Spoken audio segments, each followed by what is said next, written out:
Hey everybody, welcome to another video. I'm Bushcraft. And I'm Survival, and today we're going to discuss the pros and cons of bugging out versus bugging in. Yeah, absolutely. I suppose first of all, what is bugging in and what is bugging out? I think we may have mentioned in the previous video, but the idea is that bugging in and bugging out is how you're going to deal with a situation that you and your household might undergo. If there was some kind of roll situation or poor event, whether or not you're going to be staying in the house or staying in a bunker, that's bugging in, or bugging out, which is leaving your house or your place of work and going to another location to try and wait out the survival. Or wait out the situation and look after your own survival. What do you have? I guess you have a couple of plans in place, I know that, but what would you recommend, or how would you recommend bugging in or bugging out? Yeah, well, I'll just give one quick extra point there. We strongly advise that you do not divulge your plans to anyone who does not have an essential need to know, because otherwise that defeats the purpose of having it, operational security. Loose lips sink ships, as they used to say. We each have plans in place, and we've got different things that will trigger them, and basically you need to look where you are you safe? Are you able to remain safe? Are you under threat? Do you have everything you need to look after yourself? One of the biggest reasons that people choose to bug in is that they can't move. They could have someone who's injured, elderly, someone who's unwell, and you can't move a person like that. I suppose in terms of bugging in or bugging out, the idea of looking at what are your food stores like at home? Do you have enough water at home? It might be the case that you're forced to bug in. Perhaps you were able to get to your residence and you were able to reconnect with your family, but there's rioting and looting going on out in the streets, or you guys trying to activate your evacuation plan is going to put you and your family in greater danger. Perhaps there's too much traffic, all the major artilleries are too backed up, or perhaps, just as an example, if you were to leave and all of a sudden there's going to be there's radiation, or there was some kind of biological hazard outside, it may very well be the case that leaving is only going to put you in a worse situation, so bugging in is your only option.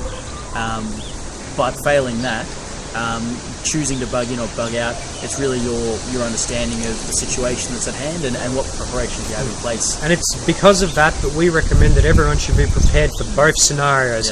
There have been accidents in multiple countries around the world where a train's derailed, releasing a toxic gas or a chemical spill or something. These things happen. You don't want them to happen, but they do. And your plans, if you don't plan for all cases, the worst case scenarios, and have backup plans in place, you could be stuck, as the saying goes, caught with your pants down. And you don't want to be in a situation like that, because that's when everything goes wrong, and that's when people will either get hurt or, in a really bad case, die. And you really don't want that to happen. Yeah, absolutely. I mean, that's one of the things that we obviously talk about here is obviously having your 72-hour bag or your vehicle bag, having a bug out bag, or the like. So that way, if at any point in time you've got all those things already there, ready to go, having your stores at home, organising transport, having a BOV if necessary, having stores at second or third location. Caching is something that we've spoken about or will speak about, depending on when this video gets uploaded. We're going to do a whole video on caching, when you should and when you shouldn't, where and why, and we're also going to talk about what to put in should you choose to. That's a very large topic. It's probably going to be either multiple videos or one really long video, which could be the form of a live chat even, potentially. Sure. But one thing to keep in mind, everyone here at Assessed Bushcraft and Survival,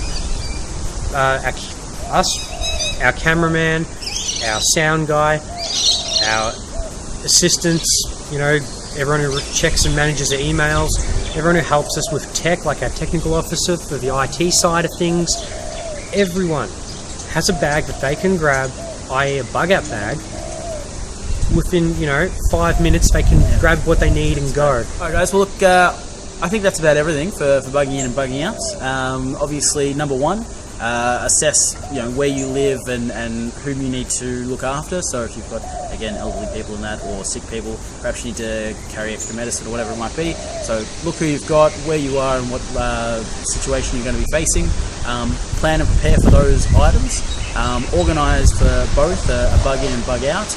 And obviously get plans in place, evacuation if necessary, and obviously, depending on the situation, follow through with your plan. So basically, in summary, as a concise version, you may or may not need to bug out or bug in, but you should be prepared for it. Yeah. Prepare for both eventualities, as you never know which you may need to use. Your circumstances can change, so always have a backup plan in place.